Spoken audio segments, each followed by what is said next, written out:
the problem seems to be that power and sensitivity, like clarity, power, leadership, and gentleness, intuition, softness, that is like, how do I balance these? It seems like we easily get caught up in the question of like, is it time to be powerful now, or is it time to be soft now? And that they are in competition, or that they contradict each other in some way. So that also shows up in like, how do I be productive without wearing myself out? How do I relax and knock out tasks? How can I enjoy being, enjoy my experience, enjoy life, enjoy the project, enjoy creating the vision? And then these things that we call conflict and sales and challenge, like all those interpersonal things, like it seems like there becomes this either or situation. And then we try to solve those things in a billion different ways, but here is what I have to say about that right now. So that's what it looks like the problem is. But the real problem underneath, the real problem when you don't get anywhere with that, when you don't figure this out, how can I integrate my power and my softness? How can I get to where I want to go without losing my sense of self, my integrity, my energy?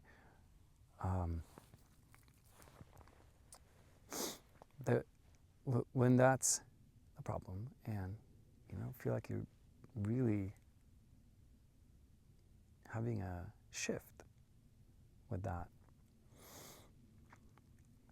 then what might be going on is that you're treating yourself as a project. So if you have these thoughts and these statements, like I'm working on it, I'm working on myself, and you're looking to discover, the traits and the talents and the gifts, and you're looking to balance that and like find the ways of being and practice them and develop yourself and grow, and also look at like, where am I off? What are my patterns? And you want to stop the patterns and curb the patterns and all of that. And it becomes such a improve, develop, heal, fix, change, that treadmill right there, like that hamster wheel right there. That's what I'm talking about. If you're up to all of that, that is what I mean by you're treating yourself as a project to be managed and changed and fixed and improved in that way.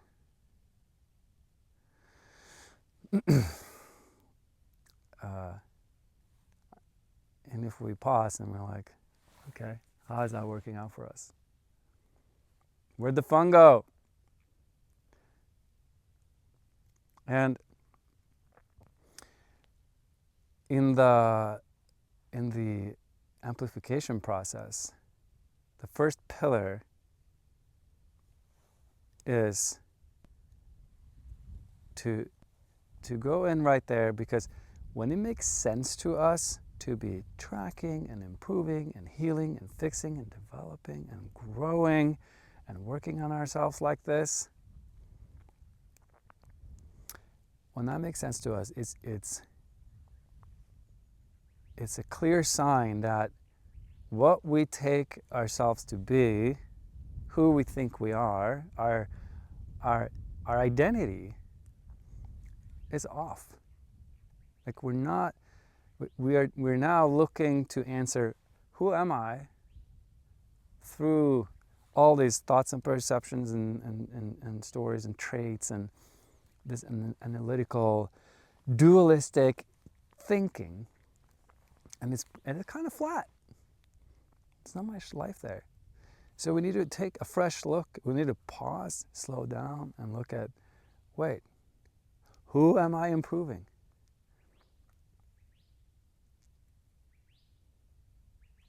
Who and what am I? So in Pillar 1, we do a process that expands our awareness and reconnects us to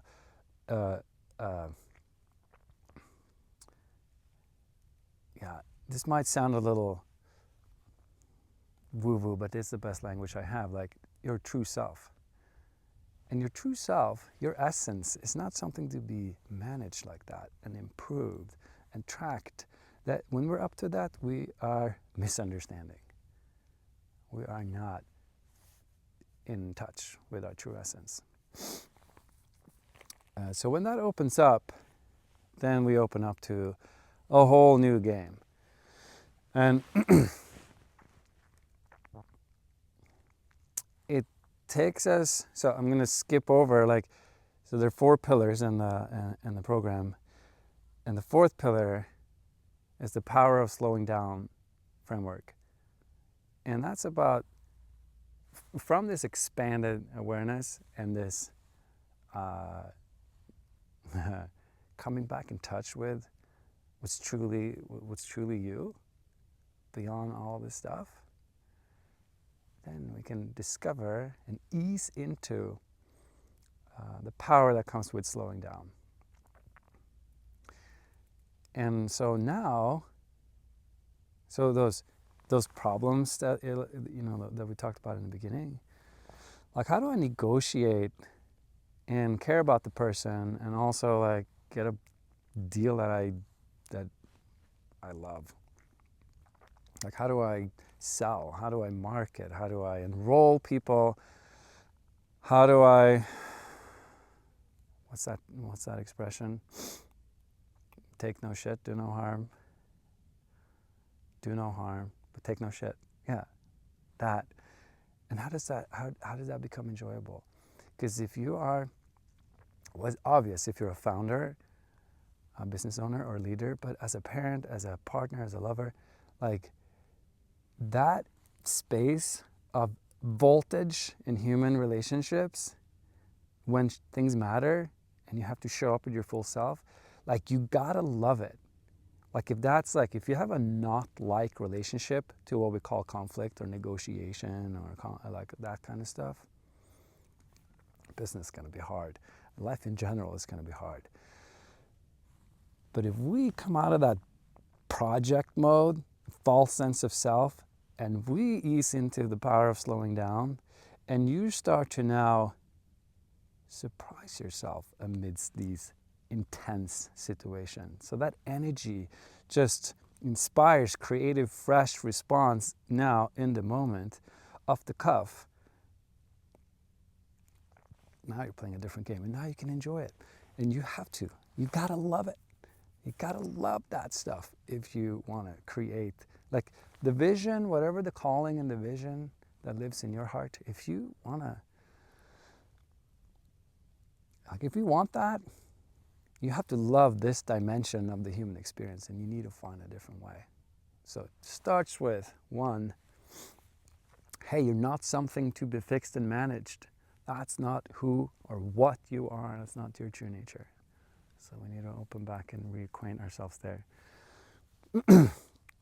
And then there are more processes in the other pillars, but it really lands us in the 4th, the power of slowing down, so that there is this confluence, so that we're no longer having this dualistic thinking that power is over here and softness is over there and they're mutually exclusive. No, it's a confluence. It's the same intelligence expressing attuned to what's needed right now, but essentially power and softness is the same.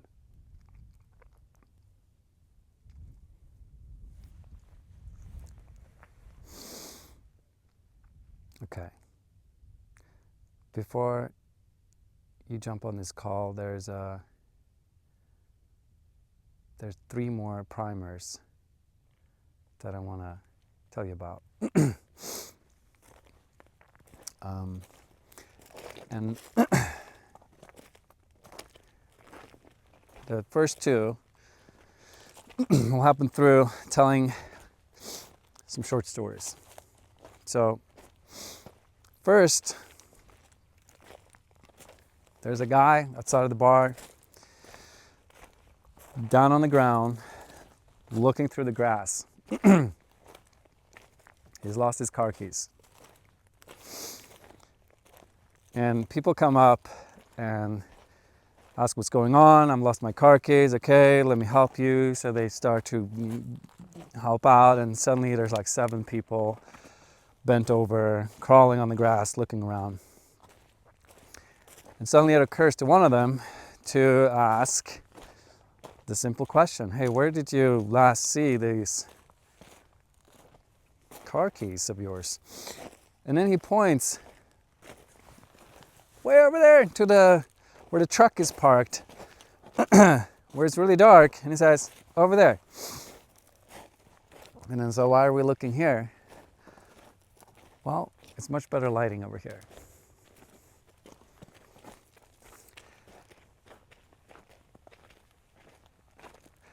And the point is, we can't see something new by looking to or through what we already know. So that's the first invitation.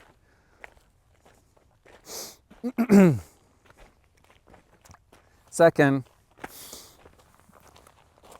is the donkey smuggler. So this border patrol guy sees this guy coming with a donkey, and this guy is really good at what he does. So he just knows something's off here. This dude's a smuggler, and he searches him and finds nothing. So he has to let him pass, and this happens again. Can't find anything, has to let him pass. This goes on for years. They form a kind of strange friendship. Because the guy knows it's off, but he's, successfully gets past every time. He can't find anything. Decades pass, and suddenly the border patrol is going to retire. So now when the guy comes, he says, all right, you've gotten past here for 30 years. I'm about to retire now. I don't care. I won't report you. Just get real with me. Just tell me what's up. You're smuggling something. What are you smuggling? And how the heck are you getting past? And then he says, I'm smuggling donkeys.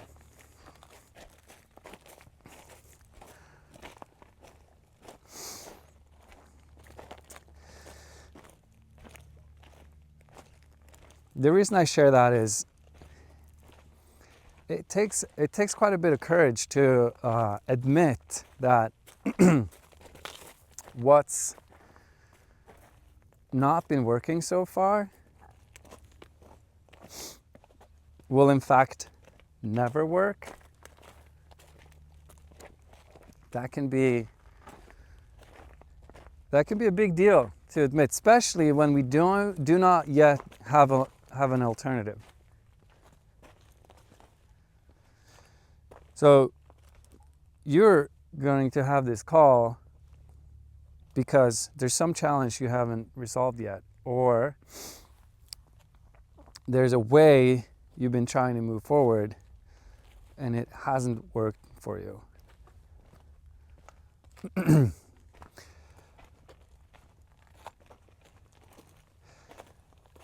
And there might be things that you never ever shared with someone that's relevant to your experience right now. Or in the call, you might suddenly realize such a thing, or I might see it. I might actually be like, hey, what's up with that donkey?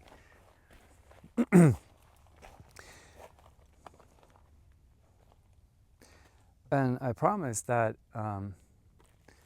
so that's an invitation to be real, because the more you bring what's real, the more powerful the call will be. And ultimately, like, I mean, it's up to you. You can smuggle the donkey, you can hide things, but I really invite you to not do that. And I promise that the more we and you crank up the realness, the more we're going to crank up the tenderness too. We're going to dial up the tenderness and spaciousness and slow down in those moments. And the third primer, it's less of a story, but imagine if we're road tripping. We know where we're going. There's our destination, our North Star. And I mean, you're here you're here for a reason. You're showing up at this call for a reason. And it's common for us to like, well, and here's the backstory for this, and here's the explanation for that, and here's the justification for what I've been doing this, and here's what I feel I need to share. But a lot of those things could be things that, like, you already know, you already share, and it can be just such a part of our cultural indoctrination to, like, make sense of everything, have things add up. But that's kind of like if we're going down that highway and, like, here's a billboard that says, you know, there's a hot tub sale, and we're like, oh, let's check it out. And, like, oh, here's tacos, and then we go check that out. And if we're gonna, you know, put our blinker on and get off the highway for all of these things, we're not gonna be able to go where we really want to go. So it is really uncommon. It's kind of hard for us to underdo the context setting and the explanations and the all of that stuff. But that is the invitation. It's an invitation to be with what's relevant. And if we don't know, we can slow down and we can be silent for a long time.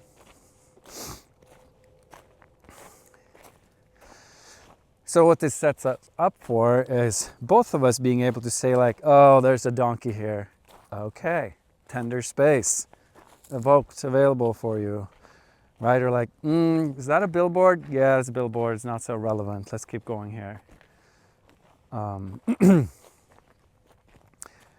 also, like, you know, like, oh, are we under the street lamp now? Okay, no. Let's come back to the open exploration, because, like I said, it takes courage to admit that, like, I don't know the path forward. I'm stuck. Like, here's all the ways I've been trying, but they haven't worked, and they will never work. And likely you're here because you're like, no, I want to explore and experience something completely new. And that is what's on the table here, like a different paradigm. But to find that, first we have to meet and explore in the unknown together.